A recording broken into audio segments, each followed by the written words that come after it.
They said he was just a janitor, the kind who wipes away other people's mistakes beneath the hangar's fluorescent hum. Morning light slid through the wide doors of Bay 3, painting the jet's silver skin in bands of gold. The hangar smelled of coffee oil and metal polish, the scent of a workday that had begun before sunrise. Frank Cole moved his mop in slow, even strokes, each pass a quiet rhythm against the echoing floor. His coveralls bore a faded base patch stitched and washed to softness. Around him, 3 mechanics circled the jet, laughing too loudly for the hour. Careful Janitor 1 called, twirling a rag. "That bird's smarter than you." Laughter bounced off the metal ribs of the hangar, thin and sharp. Frank didn't look up. He wrung the mop, leaned it carefully against the bucket, and walked toward the maintenance panel by the wing.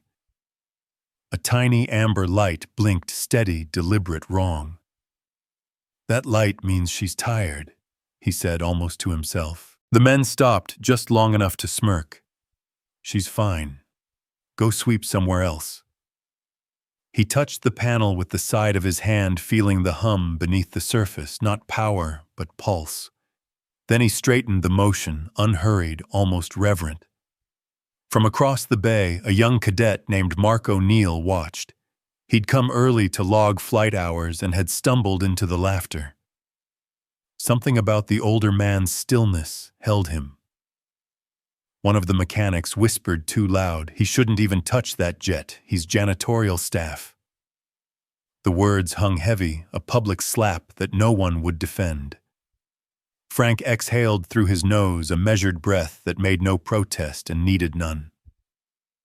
Silent beat, his reflection shimmered across the jet's polished side, 2 Franks, one who'd once worn stripes, and one who kept the floor clean. "Bay 3 looks spotless, Cole," a voice called from the shadows near the supply cage. Lieutenant Colonel Reeves, coffee in hand, tone dry but eyes attentive. "You planning to outshine my pilots too, just keeping her steady, sir?" Reeves nodded. "Then keep at it." The officers passed by, the laughter fading to murmurs. One man kicked the mop bucket as he went. Water sloshed out, catching the light like spilled chrome. Frank crouched, set the bucket upright again, and used an old wrench to tap the edge of the amber panel. The light blinked twice, then steadied. A small, knowing smile touched his mouth. Mark whispered, "How'd you do that?" "Didn't do anything," Frank said. "She just wanted to be heard." Then eye rest marker, still. The hangar fell silent, except for the low hum of the turbines cooling from last night's run. The noise of mockery had burned itself out. Frank picked up the wrench, wiped it with his sleeve, and hung it on the wall hook labeled "Retired Tools." The motion felt like placing a medal back in its case. Outside, a flag on the runway fence stirred once and settled. The day would move on, the laughter already thinning into rumor. But Mark O'Neill knew he'd seen something quiet and exact, a kind of dignity that didn't need defense. The next morning arrived with a low gray sky, the kind that turned the hangar windows into mirrors. Bay 3 was quieter now, half lit, half awake. The smell of metal and coffee lingered. The first power flicker came as a soft, "Not again," said Tom. Sutter tugging his sleeve across AG. Frank looked up from the supply bench. "Not sensors," he said, voice low. "Memory." The laughter that had once filled the hangar was gone, replaced by a faint hum from the circuit box. Sutter Reeves's voice drifted from the mezzanine, steady and calm. "Leave it, Sutter. Let the man work." The colonel didn't look up from his coffee, but the Frank adjusted his cap, stepped toward the panel, and pressed 2 fingers to a faded patch sewn inside his sleeve, a weathered squadron emblem. The edges were frayed, but clean. He was slammed by procedure. Every instinct told him to stay silent, to let the A-second flicker sharper this time.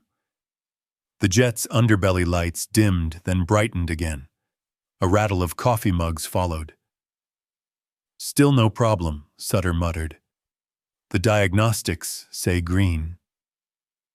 "Then maybe the diagnostics forgot to feel," Oron said. Mark the young cadet looked between them.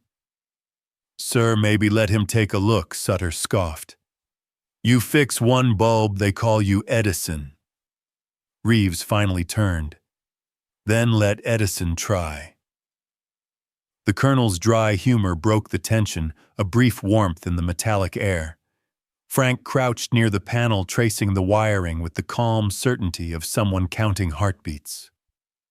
The world narrowed to light breath, and the soft sound of dust shifting in a single sunbeam. Silent beat motes rising like slow confetti in the shaft of morning. He adjusted one contact and waited.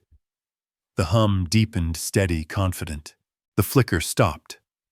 Mark whispered, "That's it. Sometimes things just need to remember how to hold together," Frank said. The officers stared at the now stable lights. Sutter muttered something about coincidence, but Reeves only nodded once, eyes thoughtful. Frank stood, brushed his hands on his coveralls, and smiled faintly. Back to normal. Then eye rest marker, still the hangar exhaled as one a single living machine rediscovering its rhythm. Outside the clouds began to lift, revealing a pale sliver of sun. Mark looked at the veteran's sleeve patch again, realizing it wasn't just decoration. It was a story quietly worn, a proof that didn't need ceremony. By late afternoon, the hangar was warmer, the air thick with the scent of polish and jet fuel. Bay 3 hummed like a great metal heart. The morning's tension had settled into quiet routine, everyone working, no one speaking too loudly. Mark O'Neill swept up near the workbench where Frank Cole kept his tools lined like soldiers. A small wrench, older than the rest, caught the light. Its handle was smooth from decades of use, its edge engraved with faint initials, FC. Mark turned it over in his hands.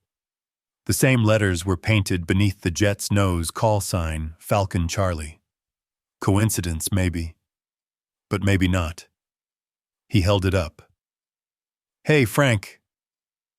This yours?" Frank looked up from the floor buffer, eyes narrowing slightly. "It used to belong to a man I worked with." "Same initials as the jet mark said." "Pretty weird, right?" Frank smiled a little, the kind of smile that carried both humor and weight. "Around here, nothing's weird. Just history finding its way back." Mark set the wrench down gently. "You were a mechanic, weren't you?" "Before?" Frank didn't answer right away. He brushed a streak of dust from the wing's underside. "Before, during, after, doesn't matter. Works the same. Keep her flying. Keep her steady." The younger man hesitated. "I read the old roster files last week. There was a Flight Chief Cole listed for Frank," interrupted softly. "Files forget things people shouldn't." Silent beat sunlight crawled across the aluminum skin, dazzling white, then fading. Frank's reflection appeared and disappeared with the light. From the open hangar doors, the faint sound of a choir drifted in the chapel next door, rehearsing for the Veterans Day service. Voices rose and fell in harmony, distant and familiar, like memory sung back into the air. Mark listened for a moment, then said quietly, "They're practicing for tomorrow." Frank nodded. "Same songs every year. Some things don't rust." He reached for the schematic pinned to the wall. The paper was yellowed, edges curling, but the handwriting was steady and sure. Lines, notations, serial numbers, all in the same careful hand. "Yours?" Mark asked, eyes wide. Frank studied it. "Used to be. Systems change, wiring doesn't." "You could teach them," Mark said. "The officers. The ones who—" Frank's gaze shifted toward the ceiling lights. They already know enough to talk. I just remember enough to listen. He folded the schematic once, set it aside, and picked up the wrench again, running a thumb across the initials. I rest marker. Still the hangar seemed to hold its breath. The hum of the turbine grew steady like an old friend recognizing a voice. Mark realized he was staring. You're not just a janitor, are you? Frank chuckled softly. Son, nobody's just anything. Some of us just keep the power running quiet. Outside, the choir reached the final verse, their voices echoing through the open door, let every man remember. Frank looked away, the line of his jaw set against the light. He said nothing, but the proof was already there, etched in steel, humming under every bolt he'd ever turned. The day of the test began with a stillness that didn't feel like peace.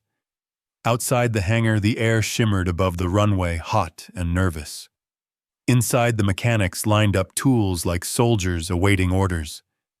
Frank Cole arrived early, mop handle traded for a clipboard. He hadn't asked for it. Someone, maybe Reeves, had left it at his station. The note read, Only Bay 3, checklist, final relay inspection. He ran a hand across the jet's nose. The metal was cool, smooth, almost breathing. Let's get this show in the air, Sutter barked. He paced beneath the wing sleeves, rolled authority loud enough to rattle bolts. Engines whirred, lights blinked, turbines spooled up. Then alarm.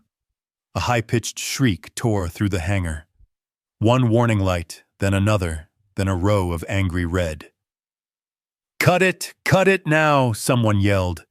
The sound fell into chaos, boots shouting the shrill echo of systems shutting down. Coffee spilled across the control table. Frank watched the pattern of the blinking lights, quiet amid the noise.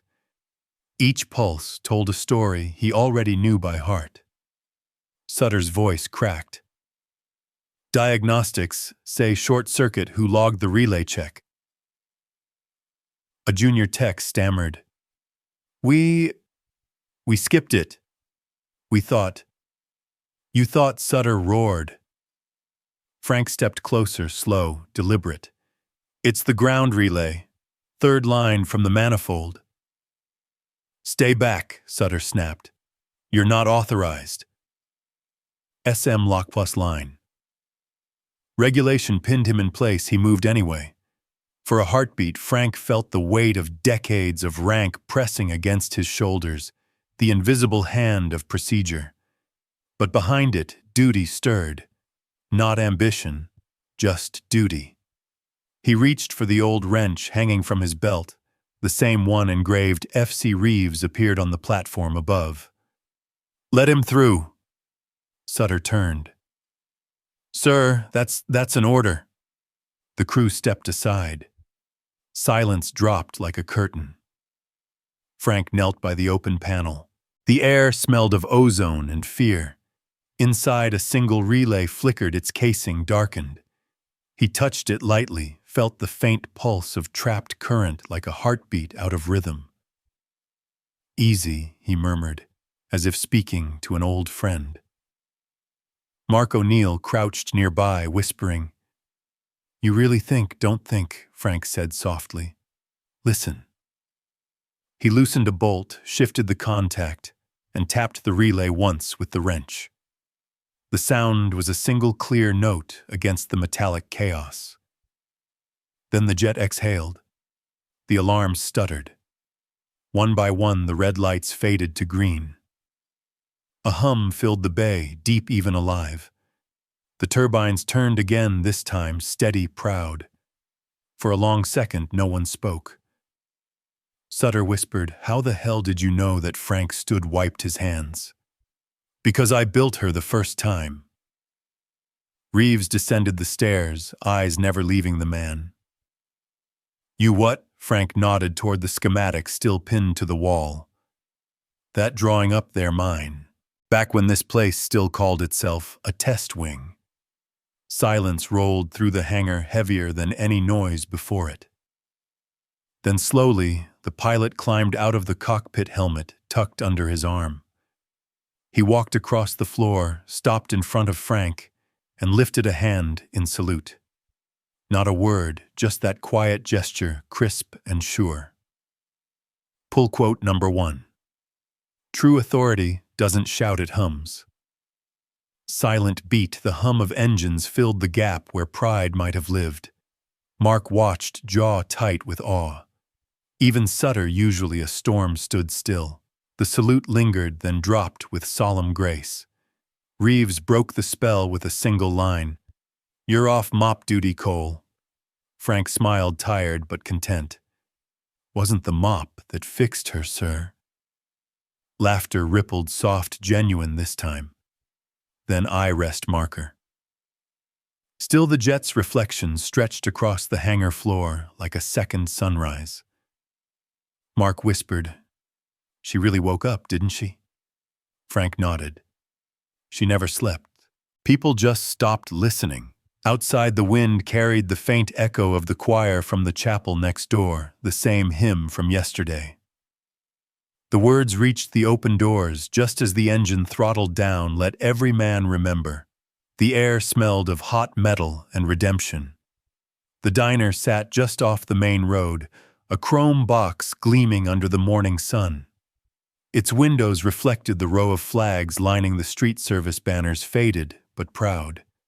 Inside, the air smelled of pancakes, engine grease, and conversation. Frank Cole sat at his usual booth near the end, the one with a loose napkin holder and a view of the airfield through the blinds. His hands wrapped around a chipped mug that had seen more mornings than some of the customers. Nancy, the waitress, refilled his cup without asking. "Guess you're our unofficial flight control now," she said with a grin. Frank smiled. "Control's a big word. I just turned a bolt. That bolt saved half this town's pride," she said, setting the pot down. "You should have seen the talk at the post office, everybody calling you the man who fixed the lights." Across the counter, 2 old men from the hardware store nodded toward him, whispering. Frank tipped his head politely. The door jingled and the pilot from Bay 3 walked in, still in flight jacket, sunglasses in hand. Conversations dimmed for half a beat.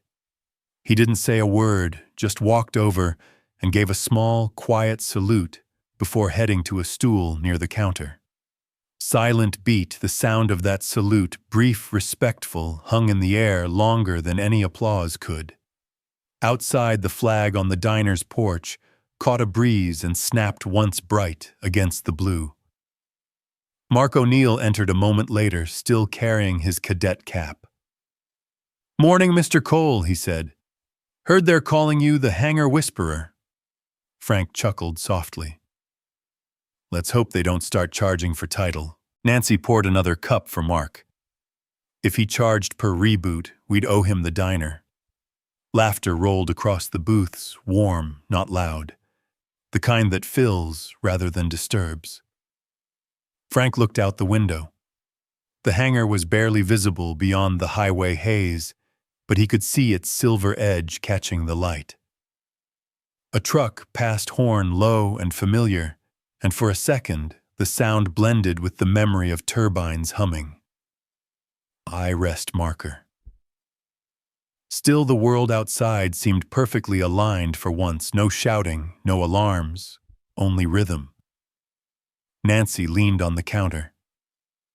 "You gonna tell us how you did it?" "Nothing to tell," Frank said. "Just fixed what was already right underneath." Reeves's voice came from the booth behind him. He'd slipped in quietly, as usual. "You didn't just fix the jet. You reminded everyone how to look." Frank raised his mug slightly in acknowledgement. "Guess that's cheaper than rewiring." Reeves smirked. "Maybe, but harder." For a moment, no one spoke. The sunlight moved through the blinds in perfect stripes across the table, laying gold over the mug, the patch on Frank's sleeve, and the old wrench he still carried. Pull quote number 2. Respect travels quieter than noise. Nancy set down the check but waved her hand. "On the house, hero." Frank left a few bills anyway, old habit. Don't call me that, he said gently. Just call me on time for coffee. The door jingled as he left the sound merging with the flap of flags outside. A year later, the base had changed in small, quiet ways. The lights burned steadier. The jokes were softer.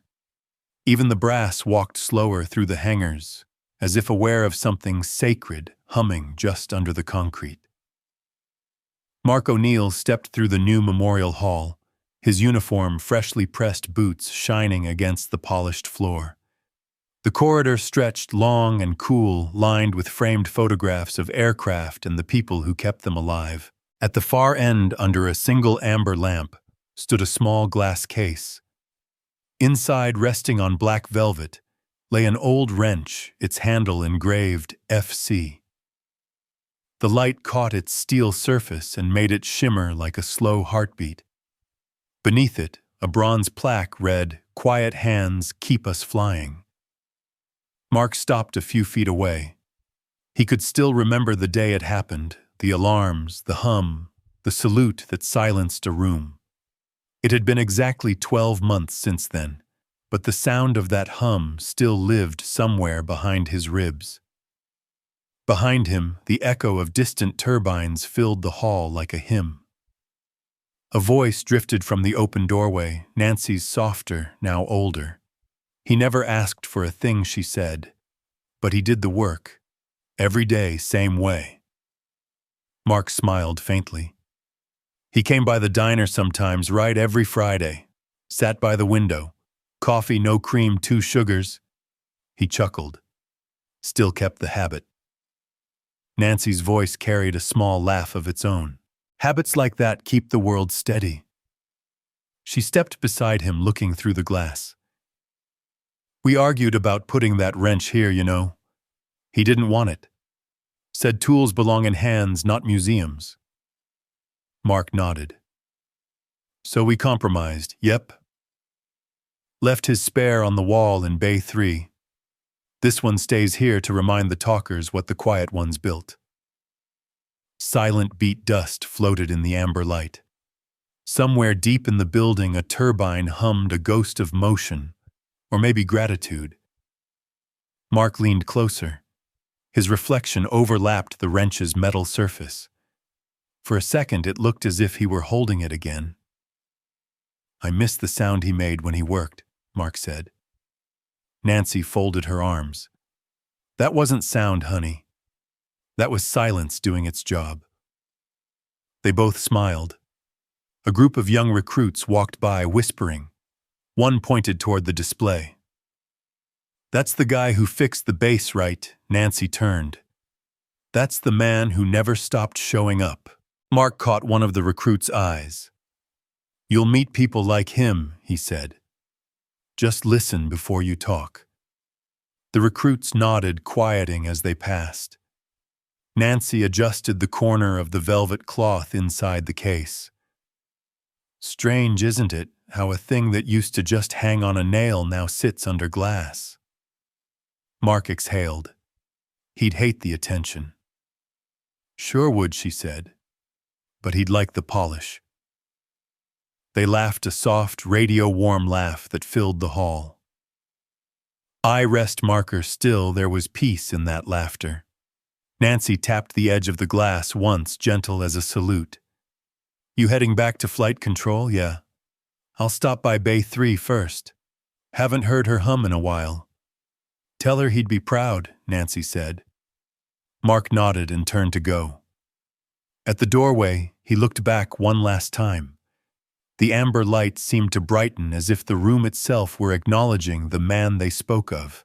On the far wall, a small plaque caught his eye, etched in plain lettering, in memory of Frank Cole. Veteran mechanic friend.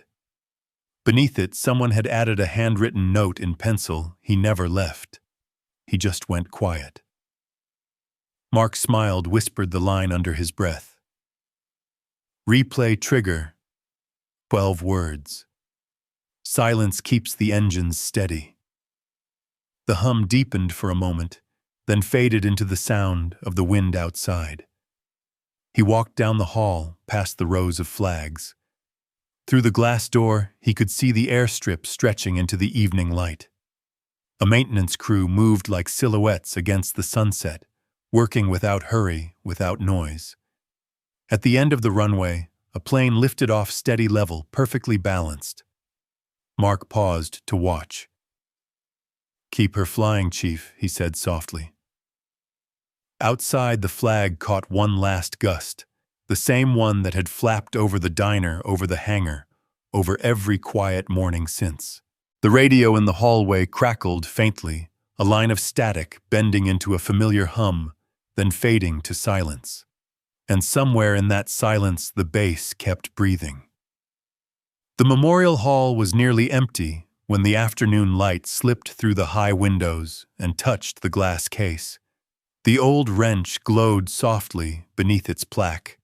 "Quiet hands, keep us flying," and the reflection of the flag outside wavered across the metal like a living heartbeat. Still, the hum of distant turbines filled the air, not loud, just steady, the kind of sound that reminds a man that some promises keep working long after he's gone. Mark stood there, cap in hand, remembering the silence Frank carried like armor, the same quiet that now kept the base alive. Then, as the last ray found the plaque, dust rose like silver snow, and somewhere a radio crackled before settling into calm. He smiled, knowing what every mechanic learns too late: proof needs no voice, only steady hands.